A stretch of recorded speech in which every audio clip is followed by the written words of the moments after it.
Good evening and welcome to this week's episode of Atlantic Tales, when we'll visit Ireland's first dedicated residential yoga and meditation retreat located at the foot of the Burren Hills.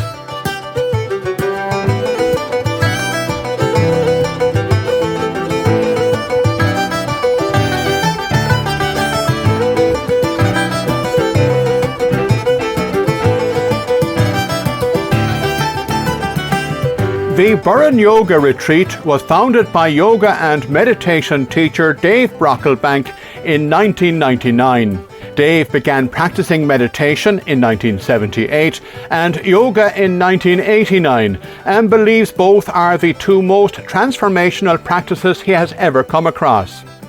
While working in Galway in the 90s, he thought about becoming a yoga teacher and then realised maybe he could open his own retreat centre, and so he did. Not only that, Dave built Ireland's first dedicated residential yoga and meditation retreat in a location which is a far cry from where he grew up in Dublin. So I grew up near the city centre, just outside Liberties. And my mother was a very spiritual woman. So I was aware of spirituality from a very, very early age. First of all, within the context of the Catholic Church and going to Mass, but also when she put it into action every day by doing things for other people, looking out for others.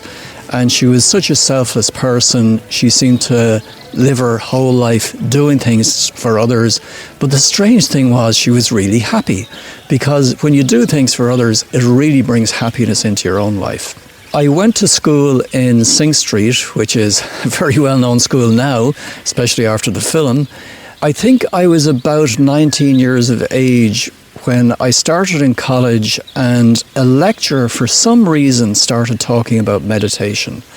Now, I can't understand why he talked about meditation, because I was actually studying engineering at the time, but I was fascinated by it, and a completely heightened fascination, off the radar.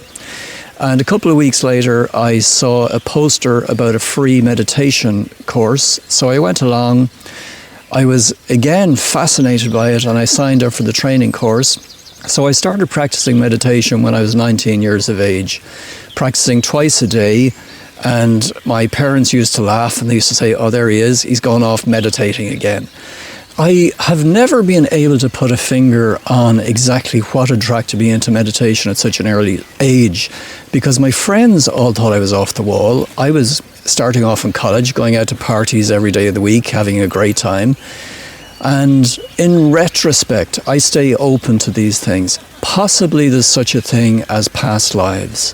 And maybe in some past life, maybe I had something to do with meditation. I really don't know. I can't put a finger on it. Maybe it was because my mother was quite a spiritual person, and I knew meditation was something about getting in touch with one's deep inner self, and also getting in touch with the wider universe and basically the oneness of all. And here I am now at 66 years of age, many years later, and I can't believe that meditation and yoga has actually become the cornerstone of my life. Did you continue with your engineering degree? So I kept up the meditation every single day while I was studying.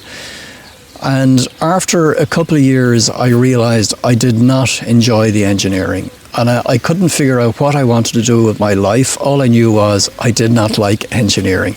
So I went off traveling, and I spent about 2 years traveling around the place. Back in those days, it was in the early 80s, there was no money in Ireland. So the easiest place to go and get a job was in Germany. So for my summer holidays from college, I went over to Germany and started off working in a fruit packing factory. And after that, found better paid work in Germany. So when I left college after a few years, Germany was the first place that came to mind. And I went over there. I didn't work too hard, if I'm being honest. It was mainly an exploration, traveling around and partly finding out about myself, and also partly trying to figure out what I wanted to do with my life. And during my travels, I realized what was really missing from the meditation was the contact with people, the caring for others, the interaction with others, helping others. And I realized what I really wanted to study was psychology. So when I came back from my travels, I did a BA and I did an MA in psychology in UCD, and I loved it. It was a completely different world to studying engineering because everything in the psychology seemed to resonate with my inner core. When I completed my MA in psychology, there was still no money in Ireland, and out of 25 of us that graduated, there was very few that actually got positions as clinical psychologists. They had to go on and do further training. So I ended up working for John O'God's, looking after people who had quite difficult conditions and trying to help them get back into the community again. But I was working on my own with quite disturbed individuals, and I found after about 5 or 6 months, my own energy started to really hit rock bottom. And it's mainly because there was no support within the job, because there was no finances available. So I thought, I need to get out of this job now before I do hit rock bottom. So I decided to leave that particular job, and luckily enough I had a hobby doing computer programming, and back in those days there was ANCO, which was before FOSS, and I signed up for a training course with their computer programming. But after a few weeks, I think it became very apparent that I was way ahead because I had been doing programming myself for a couple of years. So I jumped into a more advanced course, and when I finished the advanced course, there were companies in Dublin crying out for computer programmers. So I worked in IBM, I worked in a number of different places in Dublin, and after a couple of years I realised that I wanted to move somewhere else, and I decided I was going to head off to Australia. And at that time in Australia there were job openings for people who had experience with digital computers, but because all my experience was with IBM, I decided to get a job in Ireland with digital. And I applied for a job in Galway, and I came down from Dublin to go to the interview, and was very, very fortunate to get the job in Galway. But a very strange thing happened when I moved to Galway was I absolutely fell in love with the place. And after 2 weeks, all my forms I'd filled in from Australia, I threw them in the bin, and I decided, why chase after a dream to the other side of the globe when I have found such an amazing place to live in, which is Galway. So I worked in computer programming for another number of years, but all the time I was going to these other workshops to try and explore therapies and what could help people work towards their potential. And after many years, finally the penny dropped that the two most transformational things I'd ever learned were yoga and meditation. So I decided, could I actually become a yoga teacher? And then a number of different magical things happened, and I realized, could I actually build a retreat center that would teach yoga and meditation, that would offer people an escape from their daily lives, somewhere where they could come and restore, learn techniques, and then step back into their lives fully refreshed. Were you able to keep up yoga and meditation when you were traveling and when you were working, for example, with those computer companies? So when I started traveling, it was only a few years after I started my meditation practice. And so for the few years before I started traveling, I was doing meditation twice a day. When I started traveling, it took a huge impact on my meditation. And instead of doing it twice a day, every single day of the week, I ended up doing it about 3 or 4 times a week for some stage. And when I returned back home after a couple of years, almost immediately the daily practice started again. And looking back over the years, thank God I've been able to keep it up over the years. And 10 years after I started practicing meditation, I moved to Galway. And that's when I explored yoga, because I knew it was something to do with meditation. And ever since then, I've had a daily practice of yoga meditation, which I've kept up. Looking back to see all the different things I've done over the years, the strange thing is all of it has been really, really useful. The engineering I did helped me design to actually create the Yoga Retreat Centre here. The work with computers over the years has helped me build the website. also provide really good systems to make it easier for people to book, to find out about the retreats here. I think everything that I've done in life has somehow fitted into running this retreat centre here. Meditation isn't something you learn by yourself. Do you have to study it? Absolutely. Like, meditation is almost the last thing that Westerners will find themselves doing, because right from an early age, Westerners are taught, achieve this, achieve that, look outside, go for this, go for that. Meditation is the exact opposite. Meditation is about allowing. It's about being. It's about stopping all this running after things, running outside.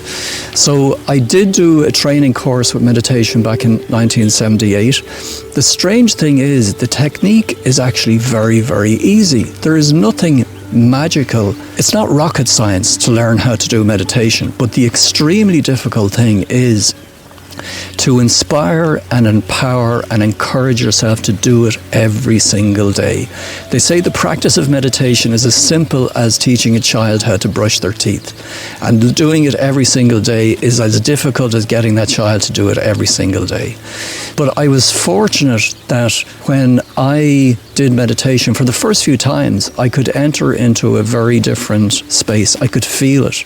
So I wasn't practicing meditation to get any other benefits. I wasn't practicing it to get something. The actual practice of meditation was what I loved. It's a completely different feeling. It's not like a normal feeling. You feel as if, yes, you're connected with things, but you're not being dragged around by your thoughts. You're not being dragged around by external things. You're still aware of what's going on, but you're in a different space. It's much more calm. It's much more sensitive. It's much more tranquil. And maybe after a few years, you realize there's much more love involved and connection. So I kept up this practice every single day because I loved it. And then 10 years later, I realized yoga was something to do with meditation. And again, you do have to learn yoga. So I went along to yoga classes, and I was very, very fortunate to study with some very gifted teachers. And over the years, the integration of the meditation and the yoga, it really made sense to me why these are actually all part of the same body of teachings. And the body of teachings are over 5,000 years old. But over the years, I traveled to different countries to do yoga retreats, one of the retreats I did in Sweden was a 30-day long silent meditation retreat. And we had 23 days of silence in the middle of it. They allowed chatting in there because people from all over the world come to it, need to get to know people. And then you put that aside, you do the 23 days of silence, and then the last few days you sort of start talking again to make you ready to go back into everyday society. So I've done a number of different retreats. I've spent a few months in India, a few times traveling around to different ashrams and doing different courses there, and really just absorbing the vibe in India. But looking back on all that, I think the most important thing was the consistency of daily practice over the past 45 years or whatever. The other thing that happened when I moved to Galway City was I realised I knew Germany much better than I knew Ireland. So I decided to spend a lot more of my time travelling around Ireland. And I travelled down to places I hadn't seen since I was a kid, down to Dingle in County Kerry, Ballyferriter, all those beautiful places in Kerry, all the way up the west coast, up as far as Donegal, Roundstone, doing windsurfing out in Roundstone Beach and in Dogs Bay.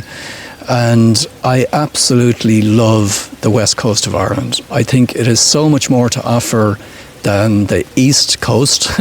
No insult meant there at all. The east coast is a lovely part of the world to live in. But on the west coast, there's such variety and ruggedness. And you only have to drive 20, 30 miles and you're in completely different landscape. And I think we're blessed to live in this part of the world. It's also a much slower pace of life, I find, than the east coast of Ireland. And sometimes if you stop and you chat to a farmer, you could be there 2 hours later chatting away and you wonder, has this guy got no work to do? And it's like as if people are living, whereas on the east coast people are more rushing. There's something about the Burren that is magical. Like the Burren, when they've only been discovering this for the last 10, 20 years, people have been living in the Burren much, much longer than has been expected. And they found bones that were actually cut with implements. So it's obvious that there were humans here later on. I think instead of 6,000 years ago, I think now they're thinking it's possibly 25,000 years ago there were humans actually here.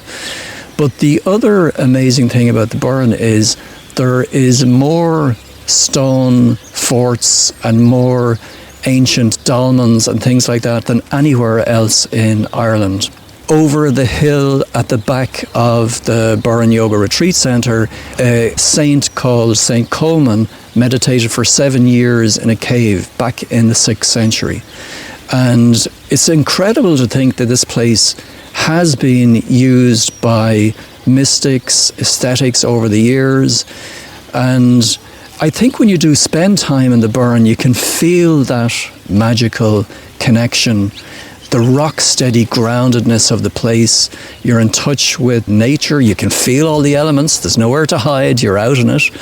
But there's something very, very steadying, and you feel a connection to everything, not just a connection to the environment around you and the weather and that, but a connection to yourself. It's like as if it brings alive layers within ourselves that we're distracted away from when we're inside a city with noise and people running around and traffic. But when you're in the Burren, in the stillness and the quiet, I think we become much more aware of our more subtle nature inside. You mentioned, Dave, that you were doing meditation for the love of it. Yeah. You weren't looking to get something from it, but you must have been getting something from it. I think the actual experience of being in the meditative state is such a nourishing feeling. It feels calming, it feels nurturing. But the strange thing is, when you finish that meditation, there is a lingering effect that stays with you throughout the day. So during the rest of the day, you may have to face the same stressful situations as other days, the same challenges, the same difficulties outside. But when you've immersed yourself in meditation every single day for so long, you've built up different patterns. And instead of blindly reacting to something, you usually take on board what's happening outside and you work out what's the best response to do with this, and you try to act accordingly. Now, this all may take place in milliseconds. It's not a slow process. You find instead of exacerbating the external problem and building it up into a huge big calamity, you're able to act more consciously to possibly diffuse or dismantle the external stressful situation. So yeah, some of the side effects of meditation are you feel less stressed, you're able to be more productive, you can get more things done because your mind is not running around in circles, because you don't suffer from racing thoughts. You're able to put your mind focus on one thing and you're able to get it done. So things become easier to do and life becomes more productive. There's less stress, there's less hassle. This also helps with relationships because you don't have that inner conflict going on. You're not dumping things on other people. You're not projecting things on other people. So it's easier to actually engage with others without projecting stuff onto them. And I think this leads to happier relationships, happier societies when more people are practicing meditation, and a much nicer world. And that's one of the things that has been driving me over the years, is to try and get more and more people practicing daily yoga and meditation, because I think it'll just improve every single one of us and the world for everybody. Coming up, we'll hear more about the background to yoga, which dates back thousands of years, but little is really known about its origins.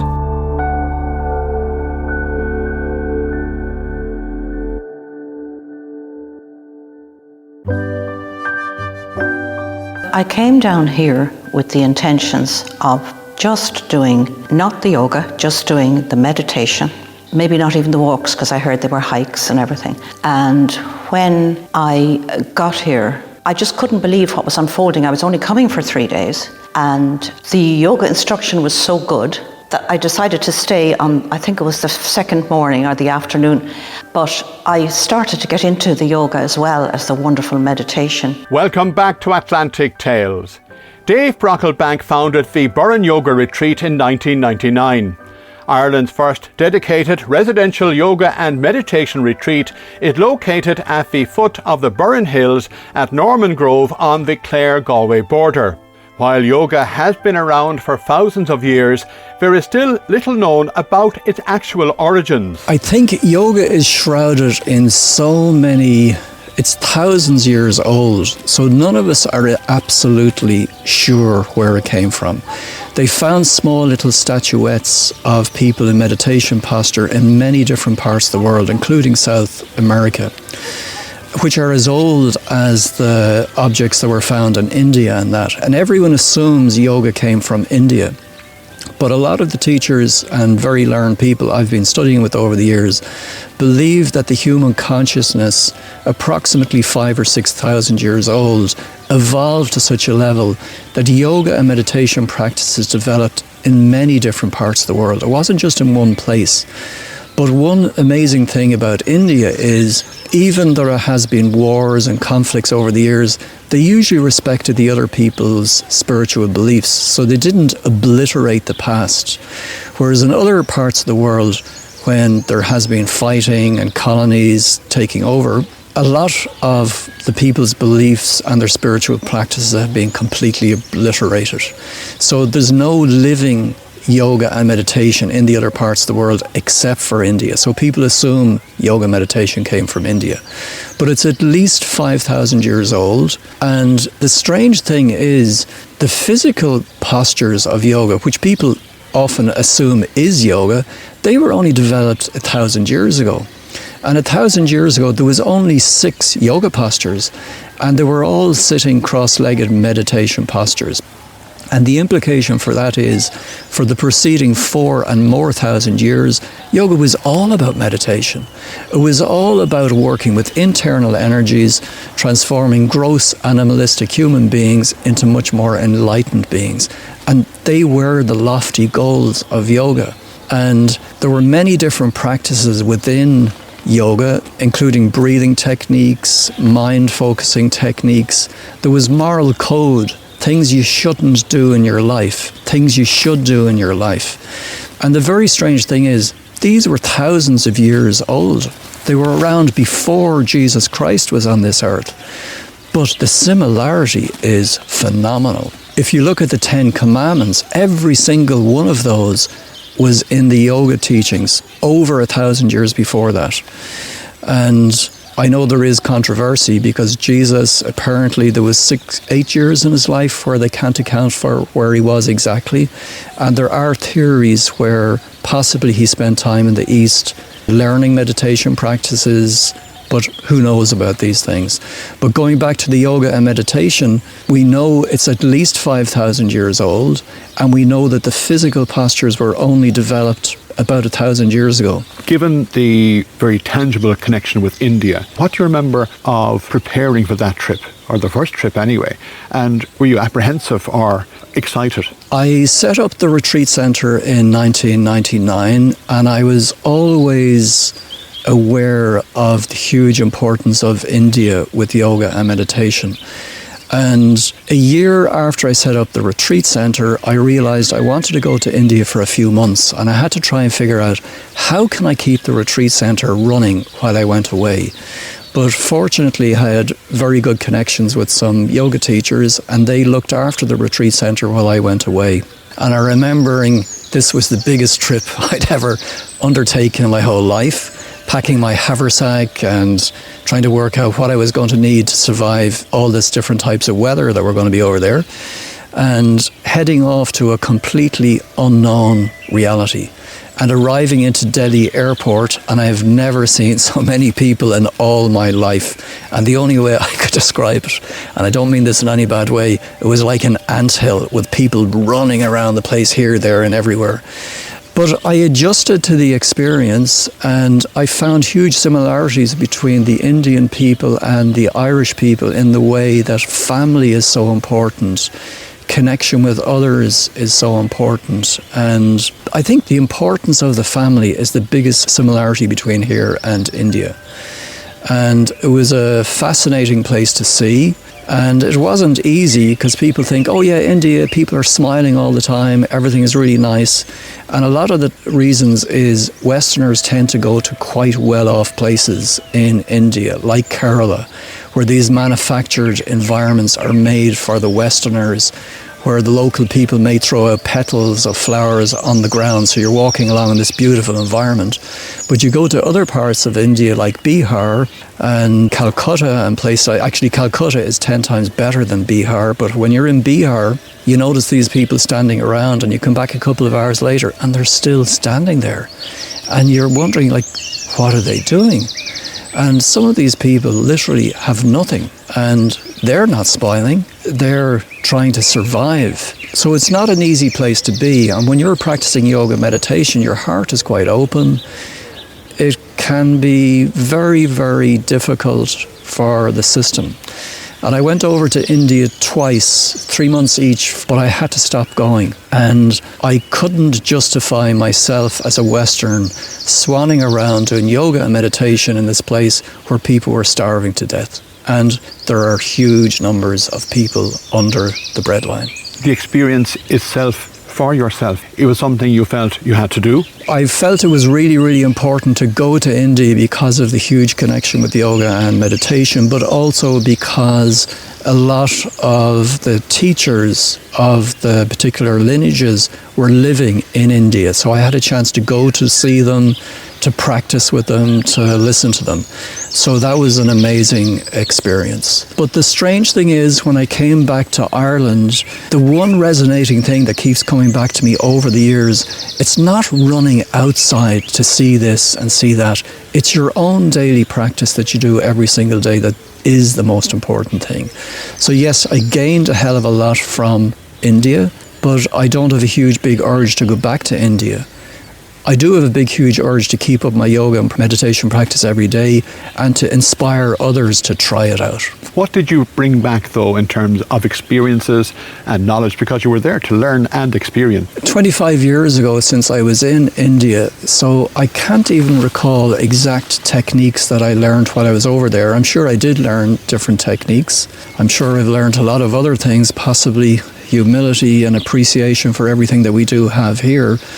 I'm sure the depth and the quality of my practice did develop and did, become more enhanced after my time in India. But again, I think the best way of developing this is to put the practice in every single day, and your own practice develops. And it's not the same practice as somebody else will have. It's a very personal, internalized thing. So nobody can describe to somebody else, what's the path of yoga going to be like for you? You won't know.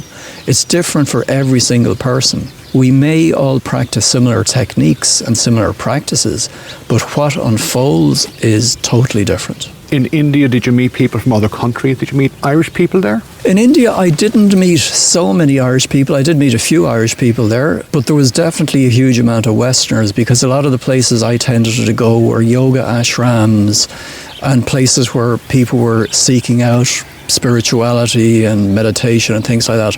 And there were huge numbers of Westerners there.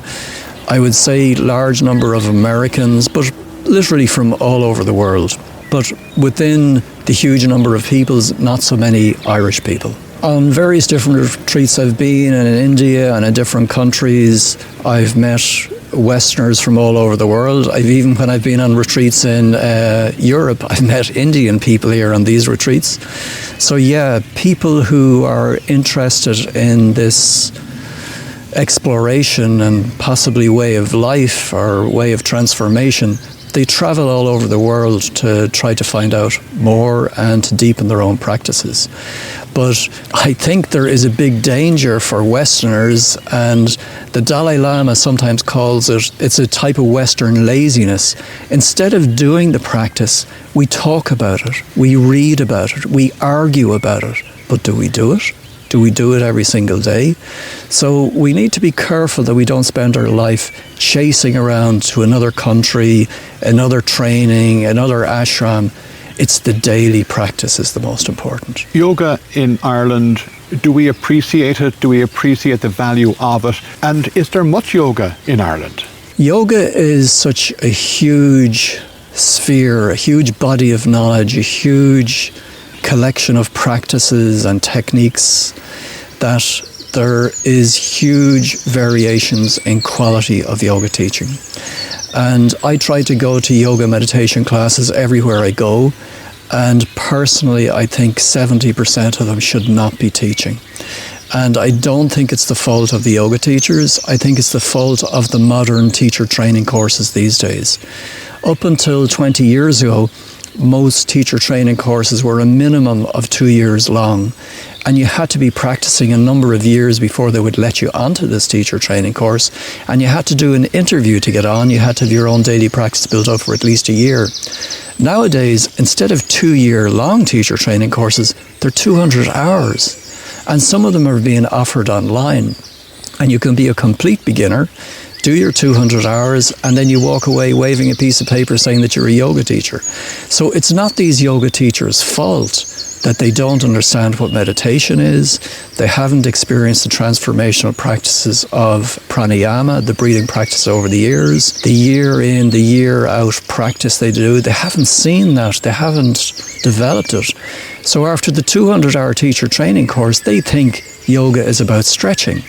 They think yoga is about getting your leg behind your neck or doing physical feats, improving flexibility. They're actually the side effects of yoga. The main purpose of yoga is to get all different layers of your being to unite together into a oneness of all, and to get your consciousness to expand beyond your conceptual mind, to get your consciousness to actually expand so that you can experience that oneness at all. It's not about flexibility. It's not about getting your leg behind your neck, but they are part of the physical practices of the yoga. And I'm also, when I do go to yoga classes and meditation classes, I'm also inspired because there's many fantastic teachers out there. There are many teachers out there who've put their lives into it, who are practicing diligently themselves, and they're 10 times better teachers than I am, and they're able to inspire and encourage and support people much better than I could. So there are fantastic teachers out there, but there are a lot of yoga classes these days have deteriorated into fitness classes, and there's not too much breath work, there's not too much awareness of meditation, there's definitely not much practice of meditation. People are practicing different things and calling it meditation. They're calling deep relaxation yoga nidra, they're calling that meditation, they're calling this, that and the other meditation. But a sitting formal practice of meditation where you bring your awareness inwards and you focus on the breath and you try not to get caught up in thoughts, that's not being practiced in many places in Ireland. Does it bother you, Dave, that there are people out there purporting to be yoga teachers and that people aren't benefiting from what yoga really is because the teachers maybe aren't up to it? I think you have hit the nail on the head. And for me, I find it very, very sad. I also find it very frustrating. And I do actually become quite annoyed about it, that some people out there may be looking for yoga and meditation, badly need it in their lives and really seeking it, and they end up with a teacher who, through possibly no fault of their own, are not very good teachers, and they don't really have the depth of practice to pass on to people. And then this person who's been seeking yoga may give it up after a month or two and realize, look, yoga and meditation is not for me. Whereas that's not the real answer. The real answer is they have not been fortunate enough to come across the right teacher to teach them the practices that could transform their whole life. Coming up, we'll hear how Dave Brocklebank decided he wanted to open his own yoga centre and how that journey brought him to the Burren.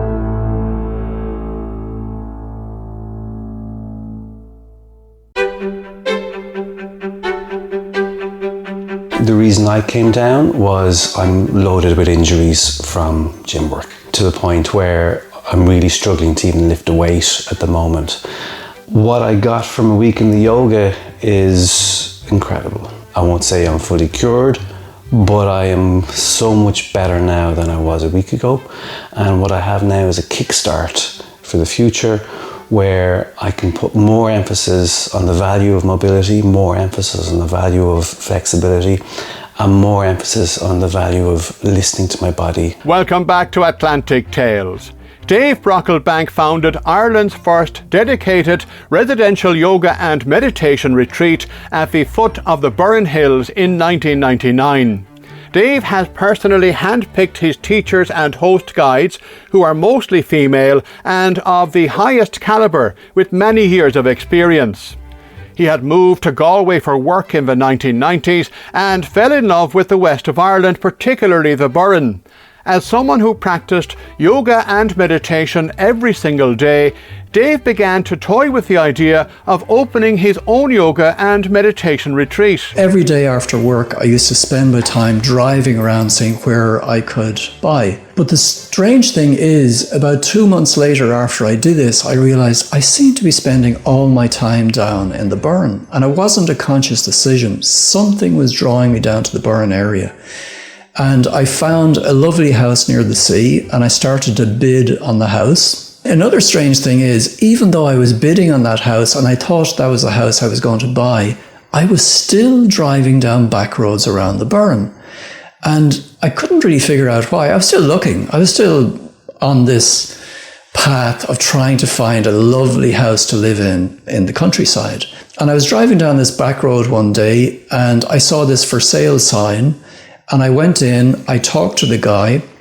He wasn't selling a house, he was selling a piece of land, and I wasn't interested in a piece of land. I was thinking of looking for a house. But it turned out the guy used to work in a shop in Dublin where I grew up.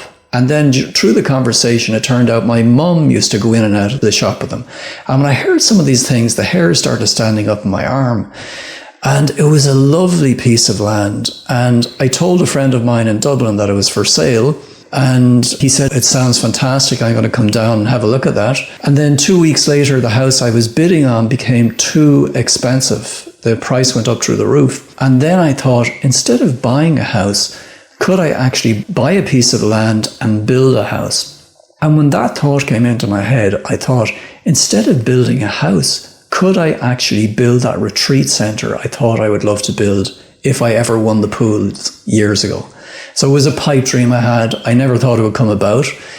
So I went back, I talked to the guy who had the piece of land, and we did a deal on the spot, and this is where the Burren Yoga Retreat is now. I bought the piece of land in 1996, and the first building that was built was a reasonably simple, large dormer bungalow, and everything took place in that. And from the road these days, that's when you come in, that's the first thing you see, but you don't see the other building that's in behind it. And in 2020, we actually tripled the size of the retreat centre by building a huge, big, modern, state-of-the-art retreat centre, where there's underfloor heating throughout the whole place. There's triple paned glazing, huge ceiling-to-floor windows, expansive views over the Burren Hills, really comfortable, spacious bedrooms, lovely dining room and that.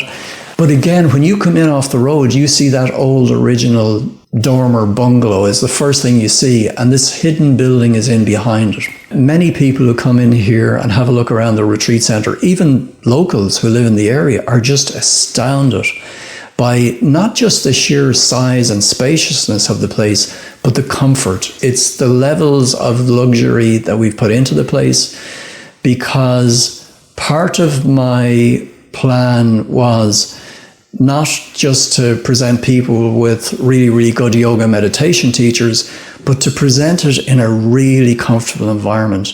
Our chef used to work in a Michelin star restaurant. I have to mention Claire Craven from Ennis. And as Claire said, that was many years ago, and her cooking has really developed and deepened since her time in the Michelin star restaurant. And people rave about Claire's cooking. So what you have today is a Spanish omelette or a frittata. So there's potatoes and there's a bit of an Irish twist on that. There's some wild garlic pesto through that I picked yesterday. Then we have a tomato jam, a red cabbage slaw with some orange pomegranate molasses, a green salad, and 12 your age. But what I wanted to present was yoga meditation to people in such an enjoyable way. When they go home after the retreat, they're going to say, my God, that's so good. I'm going to try it out every day. Because I've been to yoga retreat centres all over the world, and some of them are quite austere. And usually after, people say, oh, that was a fantastic experience. I'm going to do that in another year or 2 years' time. I don't want that to happen. I want people to bring the meditation and yoga into their daily lives now and every day. It was always the plan to have a residential centre because of your location, to make it easier for people to come and stay. Was that the plan? When I set up the retreat centre in 1999, it was the first dedicated residential yoga meditation retreat centre in Ireland. And when I set it up, people said, you're mad. Who's going to come to this place? It's in the middle of nowhere. And I think that's one of the reasons why people do come here. It's in the middle of nowhere, but it's in the middle of the amazing Burren, which has such fantastic energies. Building here, you have to be sensitive to the environment. Yeah. It has been a huge challenge over the years getting planning permission for the retreat centre here.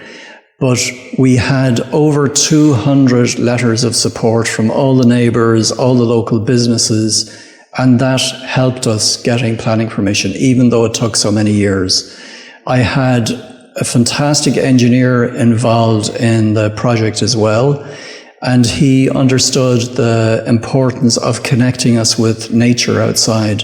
So a lot of the design of the buildings is more human friendly, so the people are not just in a beautiful space with really nice tranquil energies, but they're connected with the Burren Hills outside. Like we're standing in the yoga studio now, and you can see on 3 sides, 3 walls of the retreat centre are glass.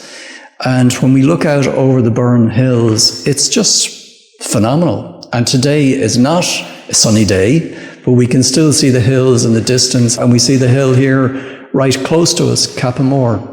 So yeah, it has been a challenge over the years getting planning permission, but I am extremely happy the way the retreat centre is now.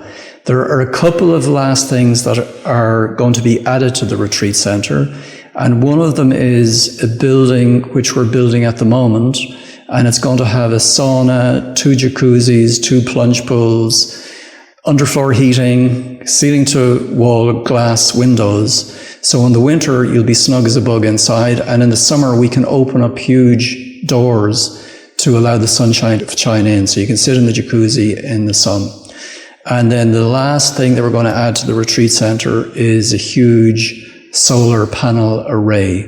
And that's to power the whole retreat centre here, and the saunas and the jacuzzis, and so that we'll become almost carbon neutral by the end of 2026. When I joined the Burren Ecotourism Network, at the start I realised that many things that they were advocating, how to protect the environment, how to make a business more environmentally friendly, we had been doing that. I'd been doing it right from the start. But the big difference is I had not been telling our guests about it. And the Burren Ecotourism Network really taught us how to present these things to our guests. And it also led me to install a huge big rainwater tank here now. So we're not relying on the well. And so people sometimes remark when they're here in retreats, my God, my hair feels really soft. And I laugh and I think the Burren Ecotourism Network did inspire me to help build that huge big rainwater tank. So all our showers are being fed from that. But we've learned so many things over the years, and I think now at the moment there's almost 50 local ecotourism businesses in the Burren that are all part of the Burren Ecotourism Network. I believe it's one of the biggest in the world. But people do seek out eco-friendly, green, sustainable businesses and retreats like your own, but you weren't aware of that. Exactly. Well, I think that's because we've been doing it right from the start. We were doing this back at the start of 2000. Like it went into our design of the retreat centre back in 1996. But I didn't realise that it was an important marketing thing. But people, I think, when they hear of the efforts and the lengths that we've gone into so that we have minimal impact on the environment And especially to hear that we're hoping to become almost carbon neutral by the end of 2026. I think that also inspires people to say, wow, this is a good business, I'm going to support this. It's very busy around the retreat today, people getting prepared and ready and cleaning and getting organised for tomorrow. You have a group coming for the weekend. Yeah. Is this a year-round operation then? Can people come here any time of the year? When I set up the retreat centre, one of my motivations was I wanted a retreat to be available at any time in somebody's life when they needed it. And I realised then this needs to be a year-round operation. So during the summer months, from the 22nd of May until the end of September, we have week-long retreats that run back-to-back. So they start Friday evening with 7 o'clock with dinner, and they finish the following Thursday. Then we get the place clean top to bottom, which is what's happening today. And then our next guests arrive in on Friday evening, and they start off with dinner. Outside that period, from mid-May to the end of September, we mainly run weekend retreats. And the reason for that is it's more difficult those times of the year for people to get a week off work. So we still do run a week-long retreat at New Year, the first week of January and Easter, and all the week-long retreats in the summer. So it's a year-round business, and it's very, very important for this small little local area, this rural area, because we take people on guided walks up the Burren Hills, walks out by the sea, but we also stop off at the local cafes and some of the local craft shops. And this increased business that we bring into the area all year round is very, very important for the area. What kind of people are coming here and is yoga for everybody? We get people from all walks of life here, from 14 years of age to people who are in their 80s. People who've never done yoga before to people who are very experienced. Even we get yoga teachers who come here because they know the quality of our teachers and they're going to learn techniques here. But literally people from all walks of life, all different countries. We have people flying in from abroad because they know the quality of the place. And that's one of the interesting things. You never know who you're going to meet on these retreats. And I've seen people chatting to each other at the start of the week, exchanging numbers, and then hearing that they've stayed in contact for years after. And to answer the question whether yoga is for everybody, I would say yoga is almost for everybody. That some people, maybe when they practice yoga, they find it's a little bit too quiet, it's not challenging enough, but the solution of that is there's so many different types of yoga. There are forms of yoga that are very challenging and that are very physically demanding. And so when I talk to people on the phone, I try to advise them which retreat would be best for themselves. And I try to link them up so that their experience here is going to be amazing. But yes, we can't say yoga and meditation is for everybody because there's certain people they don't have an interest in that particular area. To each their own.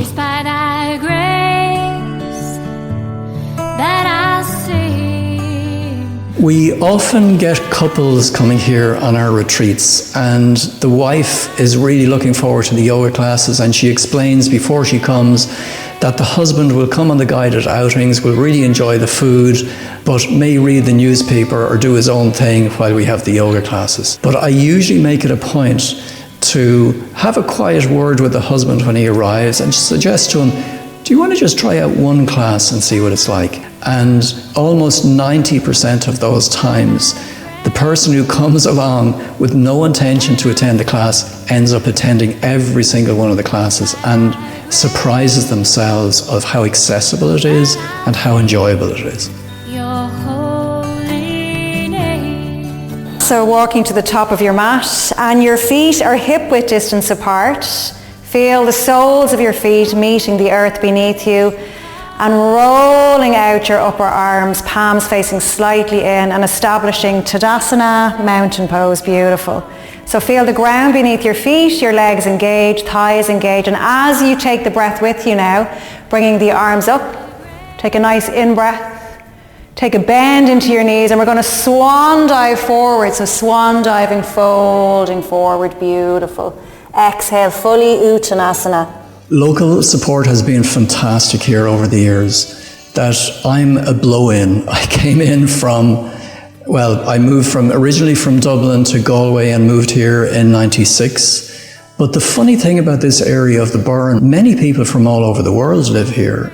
It's not as if I'm a minority, that there are people who are interested in nature, there's artists, healers, many different people in the area. And the local support is fantastic in this area.